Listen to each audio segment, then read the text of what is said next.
السلام عليكم ورحمة الله وبركاته. إن الحمد لله نحمده ونستعينه ونستغفره ونعوذ بالله من شرور أنفسنا ومن سيئات أعمالنا.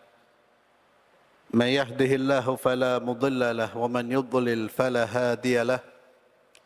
وأشهد أن لا إله إلا الله وحده لا شريك له. وأشهد أن محمدًا عبده ورسوله لا نبي بعده. وبعد. إخواني وأخواتي في الله أعزنا الله وإياكم. Kelanjutan dari pembahasan kitab Sahih At-Targhib wa Tarhib, dan masih membahas tentang anjuran dan keutamaan mengikhlaskan amal perbuatan karena Allah. Kita memasuki hadis yang ketujuh dari Ad-Dhahhak bin Qais radhiyallahu anhu. Dia berkata, Rasulullah sallallahu alaihi wasallam bersabda, Inna Allah tabaraka wa ta'ala yaqul, Ana khairu syarikin, faman asyraka ma'i syarikan, fahuwa li syariki. Sesungguhnya Allah yang maha suci lagi maha tinggi berfirman, ini yang disebut dengan hadis qudsi, hadis yang dimulai dengan perkataan Allah Azza wa Jalla berfirman. Jadi ucapan ini disebutkan oleh Nabi. Allah Azza wa Jalla berfirman, maka itu disebut hadis qudsi.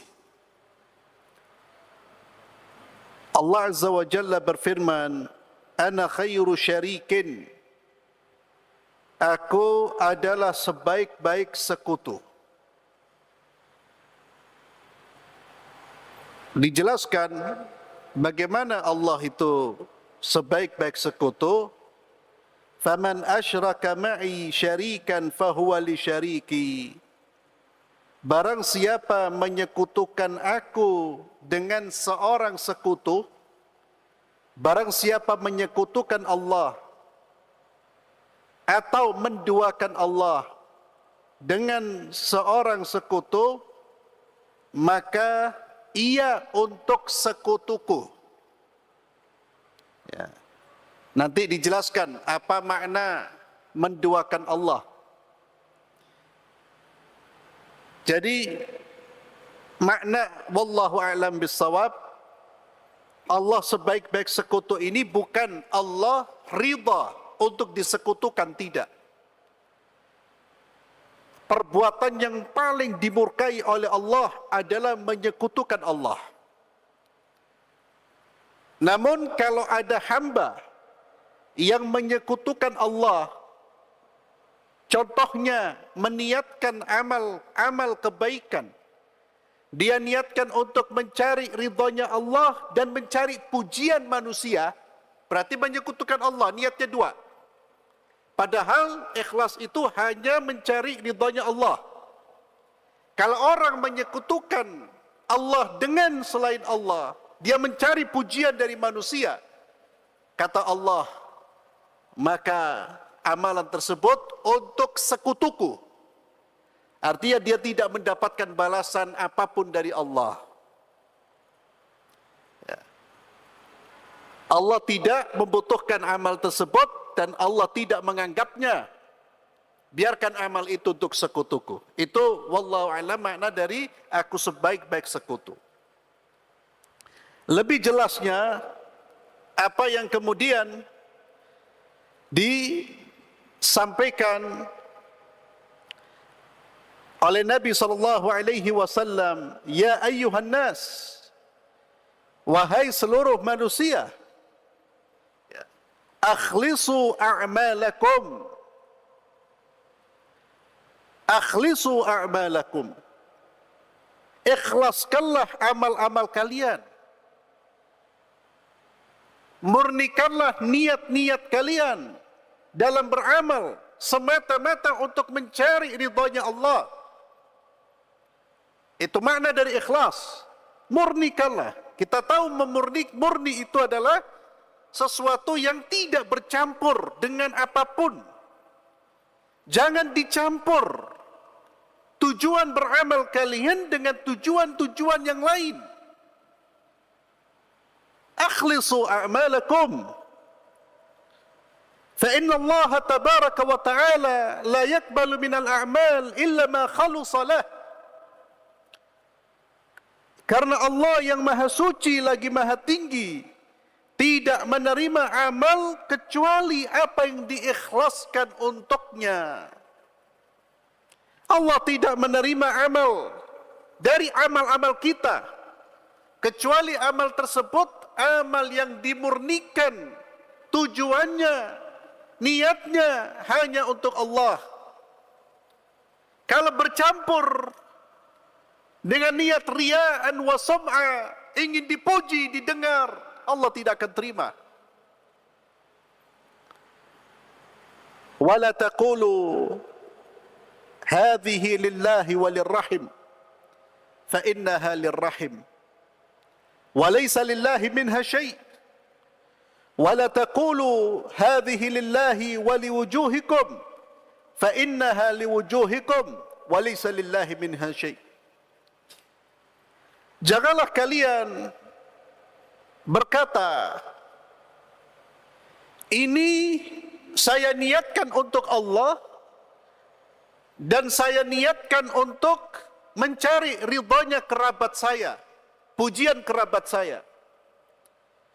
Karena kalau kalian melakukan itu, membagi niat itu, maka amalan tersebut adalah untuk kerabat dan tidak ada sesuatu pun daripadanya untuk Allah. Artinya, kalau seseorang menyambung hubungan dengan kerabatnya, menyambung hubungan dengan saudara-saudaranya, yang disebut dengan silaturrahim, Nabi mengingatkan, jangan kalian mengatakan atau jangan kalian meniatkan silaturrahim kalian untuk mendapatkan pahala dari Allah dan pujian dari kerabatmu, agar engkau dibilang, oh dia penyambung tali silaturahim. Jangan. Kalau kalian menduakan niat mencari pahala dari Allah dan pujian dari saudara-saudaramu, maka Allah lemparkan amal tersebut, Allah serahkan balasannya kepada kerabat-kerabat yang kau cari muka di hadapan mereka. Hati-hati ikhwan, terkadang kita lupa dengan niat, Pak. Jaga betul kemurnian niat kita. Jangan bersilaturahim agar kita mendapatkan sanjungan dari kerabat kita. Agar kita mendapatkan sanjungan dari orang lain. Oh, orang itu hebat, dia adalah orang yang selalu menyambung. Kita tidak butuh itu dan jangan mencari itu. Namun kalau ada pujian tanpa kita minta, itu merupakan karunia dari Allah Subhanahu wa ta'ala. Tapi jangan lalu mengingat-ingat pujian itu, akhirnya lupa diri. Kalau diingat-ingat, akhirnya melakukan amal kebaikan berikutnya, telinganya dipasang, ada pujian apa tidak. Karena sudah nyaman, nikmat dengan pujian. Hati-hati, Pak. Akhirnya amal-amal berikutnya dipasang telinganya. Ini ada pujian apa tidak? Kalau tidak ada pujian, sedih dia. Itu bahaya, Pak. Maka pujian orang itu anggap bonus dan segera abaikan. Tapi pujian itu bukan kehendak kita, bukan tujuan kita. Demikian pula ketika kita melakukan kebaikan, jangan pernah meniatkan hadhihi lillah wa liwujuhikum. Ini untuk Allah dan wajah-wajah kalian, yakni pujian dari kalian. Karena ia adalah karena wajah-wajah kalian dan tak ada sesuatu pun darinya untuk Allah, yakni Allah tidak menerima amal tersebut. Kita berbuat baik kepada saudara-saudara kita, orang-orang atau berbuat baik kepada orang lain, niatnya untuk mencari pujian dari Allah dan pujian dari manusia, maka kata Allah, itu buat mereka. Ini diantara makna Allah itu sebaik-baik sekutu. Artinya kalau siapa yang menyekutukan Allah, Allah serahkan untuk sekutu yang dia jadikan sebagai sekutu bagi Allah. Intinya ikhwani fillah, jangan menyekutukan Allah dalam niat-niat kita. Hati-hati, selalu jaga dan selalu koreksi. Untuk apa saya beramal? Pertanyakan, buat pertanyaan kepada diri kita. Sebelum beramal, buat pertanyaan kepada diri kita. Saya beramal seperti ini, hal lillahi wahda am lillahi wa li ghairillah. Apalagi kalau amalnya tidak ada untuk Allah, semata-mata untuk mencari manusia. Dia adalah akhsarun nas, orang yang paling merugi. Kemudian dari Abu Umamah radhiyallahu anhu, dia berkata, Ja'a rajulun ila Rasulillah sallallahu alaihi wasallam faqala ara'aita rajulan ghaza yaltamisul ajra wadh-dhikra ma lahu. Seorang laki-laki datang kepada Rasulullah sallallahu alaihi wasallam dan berkata, bagaimana menurutmu ya Rasulullah, seorang laki-laki yang berperang mencari pahala, namun dia juga mencari reputasi, mencari pujian dari manusia, agar dia mendapatkan pujian-pujian atau gelar-gelar dari manusia. Bagaimana status jihad orang ini? Dia ingin mencari pahala dari Allah, tapi juga ingin mendapatkan kehormatan, agar dia disebut pahlawan. Nabi menjawab, malahu, faqala Rasulullah sallallahu alaihi wasallam, la syai'a lahu. Kata Nabi sallallahu alaihi wasallam, dia tidak mendapatkan apa-apa. Fa'aadaha thalatha barrat atau thalatha birar. Diulang pertanyaan ini 3 kali. Ya Rasulullah, ara'aita rajulan ghaza yaltamisul ajra wadh-dhikra ma lahu. Ya Rasulullah, apa pandanganmu? Bagaimana pendapatmu? Orang yang berperang, kita tahu ghaza, berjihad, amal besar. Dan di dalam jihadnya dia ingin mendapatkan pahala dari Allah, namun juga sanjungan dari manusia. Dijawab oleh baginda Muhammad sallallahu alaihi wasallam, la syai'alah. La syai'alah, dia tidak mendapatkan apa-apa. Kemudian Nabi sallallahu alaihi wasallam memberikan kaedah sebagai pedoman siapa orang yang diterima amalnya dan siapa orang yang ditolak amalnya. Nabi SAW bersabda, Inna Allah la yakbalu minal amali illa ma kana lahu khalisan wabtughiya bihi wajhuh. Sesungguhnya Allah Azza wa Jalla tidak menerima amal kecuali apa yang dikerjakan murni karena Allah dan dimaksudkan semata-mata demi wajah Allah Azza wa Jalla. Perhatikan kata-kata illa ma kana lahu khalisan. Ini kita perlu garis bawahi. Illa ma kana lahu khalisan. Amal yang semata-mata khalis. Khalis itu murni. Tak ada campuran ni. Murni untuk siapa? Lahu. Untuk Allah subhanahu wa ta'ala. Jangan dicampur, Pak. Kalau kita mau beramal, lalu ada tendensi, ada keinginan mendapatkan pujian, berhenti dulu, Pak. Kalau kita mau bertanya, ada unsur biar saya mendapatkan pujian, biar saya mendapatkan sanjungan, jangan tanya, berhenti. Daripada bertanya, riya, dosa. Ketika saya ingin berbicara, lalu ketika muncul ada keinginan agar saya mendapatkan pujian, agar saya dianggap orang yang hebat, orang yang ini dan itu, jangan berbicara, Pak. Jangan korbankan akhirat demi kepentingan sesaat, yaitu pujian manusia. Wallahi, kalau kita menukar akhirat dengan pujian manusia, kita adalah orang yang paling bodoh dan paling merugi dan paling menyesal. Bagaimana pahala yang Allah sediakan ditukar dengan apa yang kita terima dari manusia. Dan ikhlas itu berat. Berat. Ikhlas, memberikan ketaatan hanya untuk Allah, sering kita sampaikan, itu berat. Butuh latihan setiap hari. Butuh riyadhah. Riyadhah itu bukan olahraga. Dalam pengertian olahraga menguatkan fisik. Ya. Walaupun itu makna juga dipakai untuk olahraga dalam pengertian menyehatkan, menguatkan fisik.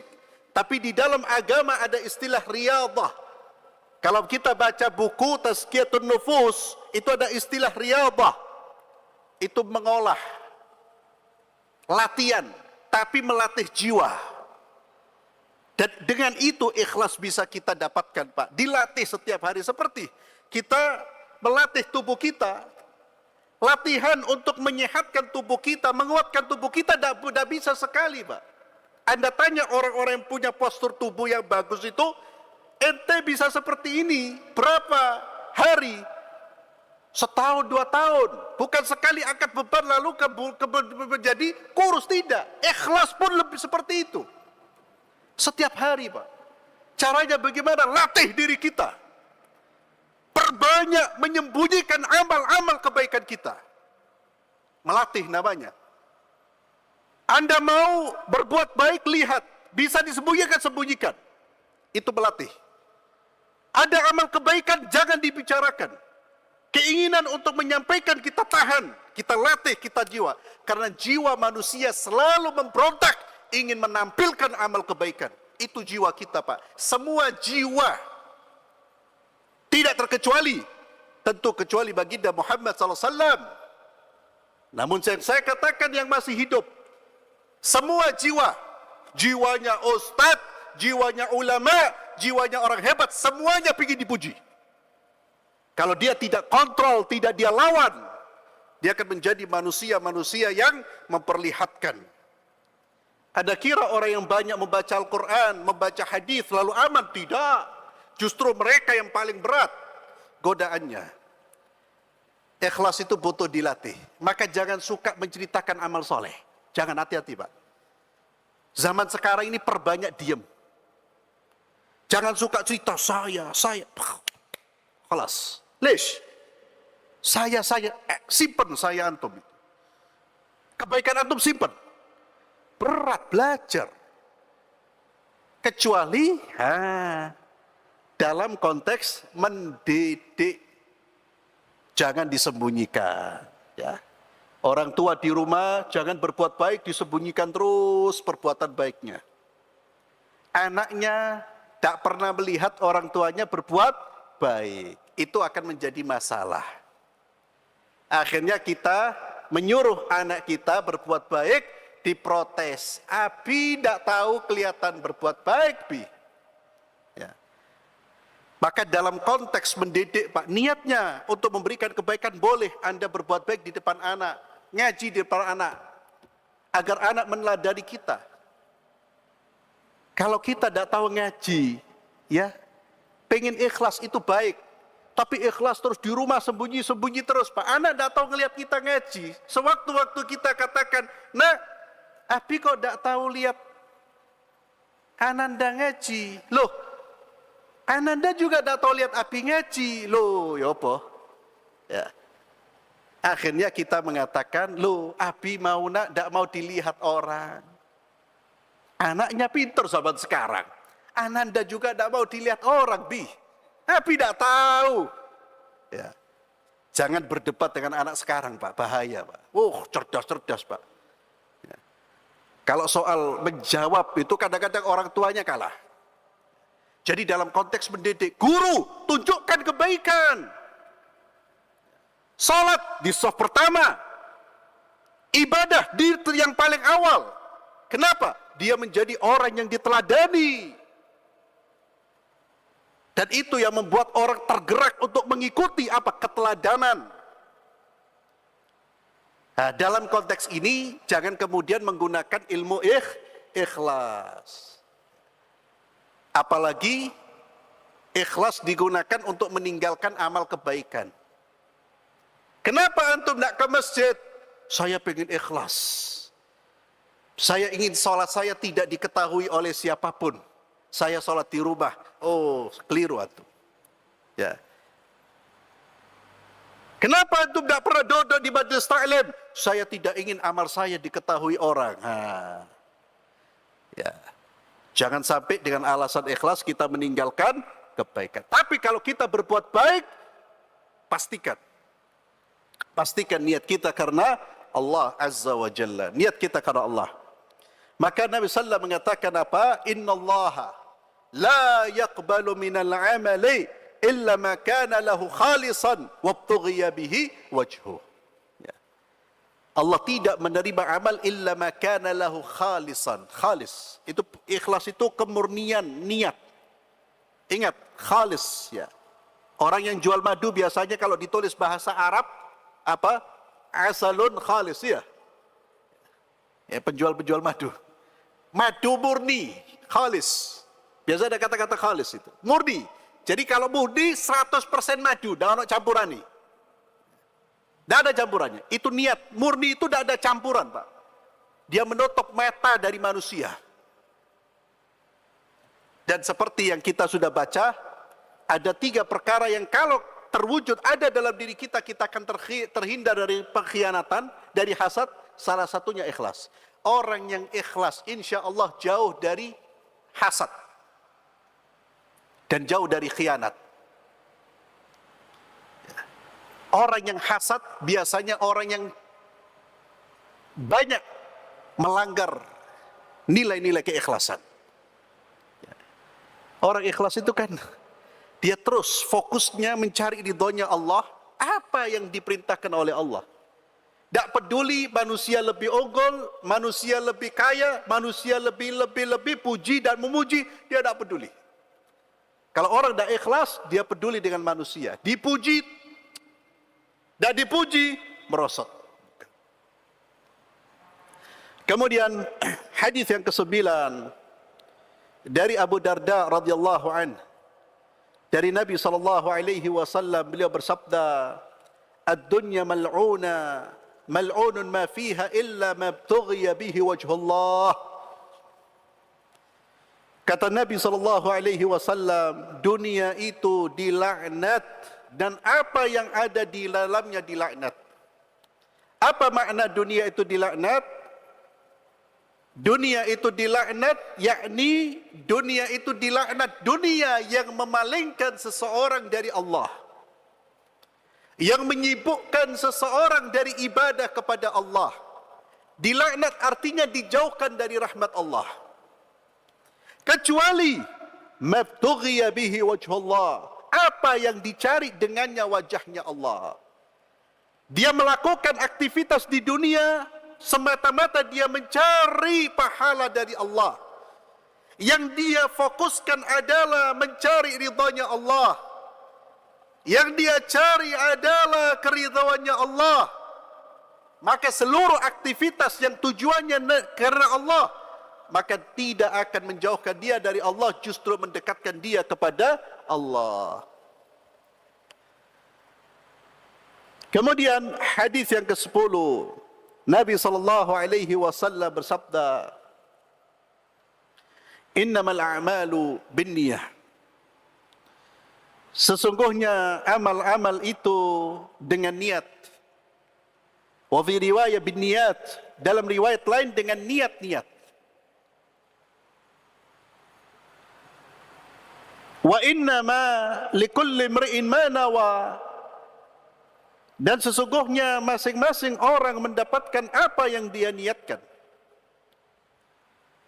Sesungguhnya amal-amal itu dengan niat. Sah tidaknya amal tergantung niatnya. Niatnya baik, amalnya sah.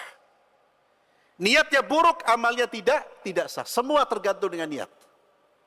Maka yang membedakan orang yang sholat, pahalanya di antara niat. 10 orang sholat di saf yang pertama, di belakang imam sejajar, tapi yang satu mendapatkan pujian oleh Allah, yang satu mendapatkan murka. Gerakannya sama, tempatnya sama, rokoknya sama. Yang membedakan apa? Niat. Yang satu lillah, yang satu li ghairillah. Innamal a'malu binniyat. Sah tidaknya amal tergantung niat. Kemudian pahala tergantung dari apa yang dia niatkan. Wa innamal likulli imri'in ma nawah. Setiap orang akan mendapatkan balasan sesuai dengan apa yang kita niatkan. Ada ulama yang menafsirkan innamal a'malu binniyat, sesungguhnya amal itu dengan niat. Artinya apa? Tidak ada amal manusia kecuali pasti ada niatnya. Tidak ada orang beramal tanpa niat. Ini khabar. Ada ulama yang menafsirkan demikian. Ada yang menafsirkan innamal a'malu binniyat, sah tidaknya amal tergantung niatnya. Wa innamal likulli imri'in ma nawa. Setiap orang akan mendapatkan balasan sesuai dengan niatnya. Faman kanat hijratuhu ila Allah wa rasulih, fa hijratuhu ila Allah wa rasulih. Wa man kanat hijratuhu ila dunya yusibuha aw imra'atin yankihuha, fa hijratuhu ila ma hajara ilaih. Lalu Nabi SAW memberikan contoh bahwa masing-masing orang mendapatkan pahala dari niatnya. Nabi memberikan contoh dengan ibadah yang paling berat dan paling agung, yaitu hijrah. Hijrah meninggalkan Mekah menuju Madinah. Hijrah meninggalkan negeri kekufuran menuju negeri iman. Dan meninggalkan tempat tinggal tidak mudah ma'asyiral muslimin. Anda bayangkan orang-orang berhijrah itu meninggalkan rumahnya, tempat tinggal di mana dia dilahirkan, tempat di mana dia tumbuh. Dia meninggalkan tidak hanya itu, dia meninggalkan hartanya. Tidak hanya itu, dia meninggalkan bisnisnya. Dia meninggalkan dunianya. Dan kita belum sampai diuji oleh Allah dengan meninggalkan itu, ikhwan. Tak sanggup mungkin kita, Pak. Ya mudah-mudahan kita terus berada dalam keadaan aman. Jangan sampai kita mengungsi, Pak. Berat itu. Alhamdulillah negeri kita ini aman. Dijaga keamanannya. Jangan dianggap baik perang itu. Kecuali kalau musuh masuk perang. Tapi kalau musuh sudah ada, jangan membuat musuh. Antum berat itu, Pak. Orang negara kacau itu berat. Saudara-saudara kita. Dan kita tengok saudara-saudara kita yang sekarang diinvasi oleh Zionis Israel, Zionis Yahudi. Allah memberikan kesabaran yang luar biasa, Pak. Dan Allahu Akbar, rakyat Palestina itu Allahu Akbar. Allah beri kesabaran jauh melampaui kita, Pak. Saya sampai kadang-kadang merenung, kalau seandainya kita dalam posisi mereka, Pak, bisa jadi murtad kita sudah. Berat loh itu. Allah beri ujian dan mudah-mudahan Allah menangkan mereka dan Allah menjadikan musuh-musuh Allah dari kalangan Zionis dan pendukung-pendukungnya dibinasakan oleh Allah. Dan itu yang harus kita doakan, Pak. Doakan negeri kita, negeri Palestina, negeri kaum muslimin. Ya. Berat ujian itu, Pak. Berat sekali. Kita sekarang aman. Hijrah kita itu hijrah yang ringan. Hijrah dari rumah ke masjid sesaat untuk sholat. Karena hijrah secara makna bahasa itu meninggalkan. Hijrah kita itu meninggalkan kemungkaran menuju ketaatan. Hijrah kita itu meninggalkan akhlak yang buruk menuju akhlak yang baik. Hijrah kita itu meninggalkan syirik menuju tauhid. Itu ringan, Pak. Nabi memberikan contoh, siapa yang hijrahnya karena Allah dan Rasulnya. Karena ingin mendapatkan pahala dari Allah. Karena mengikuti syariat Muhammad, Rasulnya Muhammad SAW. Fahijratuhu ilallahi wa rasulih. Maka dia mendapatkan balasan hijrahnya, dibalas oleh Allah. Dan dia mendapatkan balasan sebagaimana orang yang mengikuti Rasulnya. Balasannya akhirat. Waman kanat hijratu ila dunya yusibuha aw imra'atin yankihuha fahijratu ila ma hajara ilai. Siapa yang hijrahnya sama-sama hijrah, sama-sama pindah dari Mekah menuju Madinah, tapi yang satu karena menjalankan perintah Allah, menjalankan perintah Rasul, yang satu karena pengen kawin gara-gara perempuan, atau karena dunia, tidak ada urusannya dengan perintah Allah dan Rasulnya, maka kata Nabi, fahijratuhu ila ma hajara ilai. Maka balasan hijrahnya, dia mendapatkan balasan sebagaimana apa yang dia cari dari hijrahnya. Ya, balasannya dunia. Dan ingat, ma'asyiral muslimin, di dalam hadis ini ketika menyebutkan balasan orang yang berhijrah karena perempuan dan dunia, ketika Nabi menyebut balasannya, Nabi tidak menyebut balasan, tidak menyebut dunia dan perempuan ini, Pak. Menyebut dengan kata ganti, fa hijratu ila ma hajara ilaih. Ini untuk merendahkan. Sama-sama hijrah, sama-sama meninggalkan, tapi derajatnya yang satu berada di akhirat, yang satu tetap terpuruk di dunia. Kenapa? Niatnya sama-sama capek, tapi yang satu mendapatkan balasan yang abadi. Wallahu alam bisawab. Mudah-mudahan kita selalu dimudahkan untuk beramal ikhlas karena Allah Subhanahu wa taala.